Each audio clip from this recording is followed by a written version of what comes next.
माता की वंदे वंदे।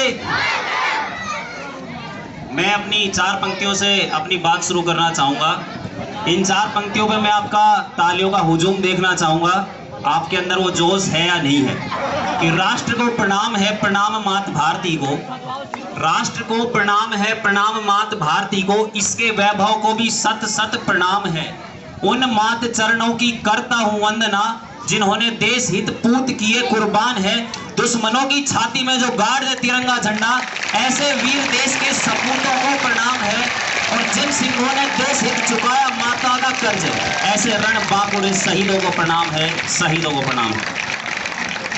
आप शायद मुझे जानते नहीं होंगे और शायद कुछ बच्चे होंगे शायद पढ़े हुए होंगे, लगभग 7 से 8 साल पहले की बात होगी शायद। मैं यहाँ पढ़ाने आया था और शायद शुरुआती सेशन था। मैं धूड़ाराम जी का बड़ा आभारी हूँ। आज मैं जैसे भी और जहाँ भी जितना अच्छा पढ़ा पा रहा हूँ, इनके पीछे गुरुजियों का बड़ा हाथ है। और एक बार अपने गुरुजी के लिए आप जोरदार तालियां बजाएं। इन्होंने बच्चों को ही अच्छा नहीं बनाया, इन्होंने शिक्षकों को भी अच्छा बनाया है। मैं आज बोल पा रहा हूँ इसी के पीछे, नहीं तो पहले प्रेयर हुआ करती थी यहाँ पे। मैं उधर वाले गेट से आना सोचा करता था, उधर वाले गेट से आऊँ, इधर बोलना ना पड़ जाए। हाथ कांपते थे, पैर कांपते थे, लेकिन सर ने बड़ा मोटिवेट किया और आज जो भी है इन्हीं के पीछे हैं। इन्होंने बड़ा मोटिवेट किया है। और आप भी देखिए, संस्कार वाली शिक्षा आपको कहीं नहीं मिलेगी। शिक्षा सब लोग देते हैं, संस्कार वाली शिक्षा के लिए आपको बिल्कुल सही जगह मिली हुई है और आप बहुत सही जगह है, बहुत सही पते पे हैं। तो आप अपने लिए एक बार जोरदार तालियां बजाएं, फिर मैं आगे कार्यक्रम शुरू करता हूं मेरा। जब तक हम देशभक्ति की बात करते हैं तो पड़ोसी देश की बात ना है तो देशभक्ति बनती ही नहीं है। तो मैं अगली 4 पंक्तियों से हमारे एक दुश्मन देश को आपके जोश की सूचना देना चाहूंगा। कि तड़ की धमकियों से शेर डरता नहीं है। आवाज ज्यादा छीनी तो उस पर गौर मत करना। कि तड़ की धमकियों से शेर डरता नहीं है, मुर्दा शिकार किंतु शेर करता नहीं है। गीदड़ की धमकियों से शेर डरता नहीं है, मुर्दा शिकार किंतु शेर करता नहीं है। और अगली 2 पंक्तियों आप समझ जाएंगे मैं किसकी बात कर रहा हूं। हिम्मत है तो वो सामने आ जाए खुशी से, हिम्मत है वो सामने आ जाए खुशी से, भारत कभी पीछे से वार करता नहीं है। बहुत बहुत धन्यवाद। आपके अंदर के जोश की प्रकाष्ठा के लिए अगली 4 पंक्तियां। जब कोई पूछे मेरे बारे में, आप सभी के अपने किसी के भी बारे में तो आप ऐसे सूचित कर सकते हैं। जब कोई पूछे मेरे बारे में तो मेरी ये पहचान लिख देना, उठाना मेरा कमांडो डैगर और छाती पर हिंदुस्तान लिख देना। और कोई पूछे कि पागल था वो कौन, तो भगत सिंह क्रांतिकारियों का चेला और इंकलाब का गुलाम लिख देना। और बचा हो जो जिस्म में लहू मेरे, निकालना फेंकना जमी पर माँ तुझे सलाम लिख देना।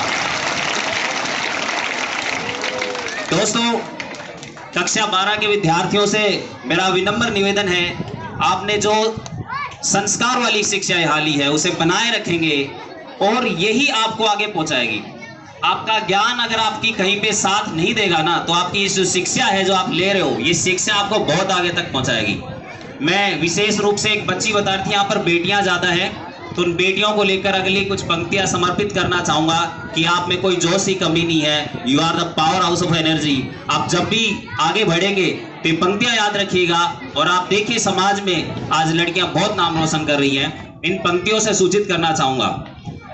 जिम्मेदारी का बोझ परिवार पे पड़ा तो, जिम्मेदारी का बोझ परिवार पे पड़ा तो, ऑटो रिक्शा ट्रेन भी चलाने लगी बेटियां। बेटियों से विशेष निवेदन, ध्यान दें पंक्तियों पे। जिम्मेदारियों का बोझ परिवार पे पड़ा तो, ऑटो रिक्शा ट्रेन भी चलाने लगी बेटियां। साहस के साथ अंतरिक्ष तक भेद डाला, साहस के साथ अंतरिक्ष तक भेद डाला, युद्धक विमान भी उड़ाने लगी बेटियां। और कितने उदाहरण ढूंढ कर लाऊं, हर क्षेत्र शक्ति आजमाने लगी बेटियां। वीर की शहादत पे अर्थी को कांधा देकर अब शमशान तक भी जाने लगी बेटियां, शमशान तक भी जाने लगी बेटियां।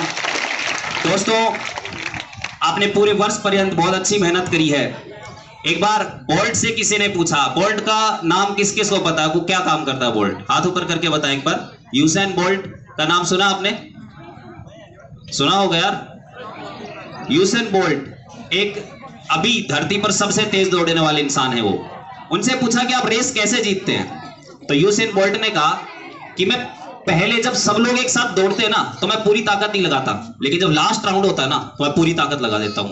ये आपका लास्ट राउंड है दोस्तों। अगर आपको यूसेन बोल्ट बनना अपने फील्ड का, तो अब है पूरी ताकत लगाने का टाइम। अब पूरी ताकत लगा देंगे, आपकी रेस है, आपकी जीत है और आप जरूर जीतेंगे। इस रेस के असली विजेता होंगे आप, लेकिन ये लास्ट का राउंड पूरी ताकत लगाने का है। परीक्षा शुरू होने में अब कुछ दिन का समय है। इन दिनों में अगर आप विद्यालय से फ्री भी हो रहे हैं तो आपको इधर उधर घूम के अपना समय खराब नहीं करना है। ये समय आपका विशेष है और इसमें जितनी मेहनत कर सके आपको अपने अंदर से मेहनत निकालनी है। मैं अंतिम 4 पंक्तियों के साथ अपना स्थान ग्रहण करना चाहूंगा।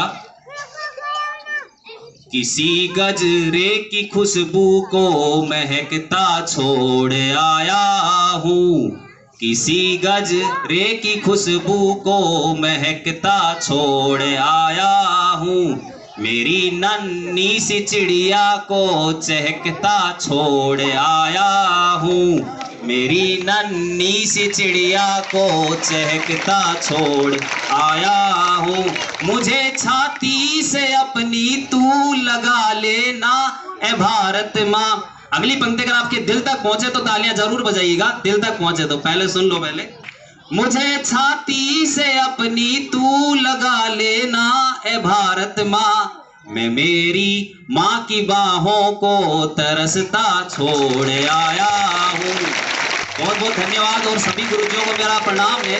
मैं आपसे सबसे तो परिचित नहीं हूँ, परंतु आपसे एक निवेदन ये करना चाहूँगा, एक बात बताना चाहूँगा जो मैंने एक्सपीरियंस की। आप बहुत सही जगह हैं और आपको सीखने को बहुत कुछ मिलने वाला है। मैंने मेरी जिंदगी में ना सिर्फ पेमेंट में 0 बढ़ाया है सीख करके, बल्कि अपने व्यक्तित्व में भी थोड़ा सुधार जो मैंने देखा है अपने आप में, वो गुरुजियों की शिक्षा के पीछे। और एक बार अपने गुरुजियों के लिए जोरदार तालियां और बहुत धन्यवाद। आपने मुझे बुलाकर यहाँ सम्मानित किया, बहुत बहुत धन्यवाद।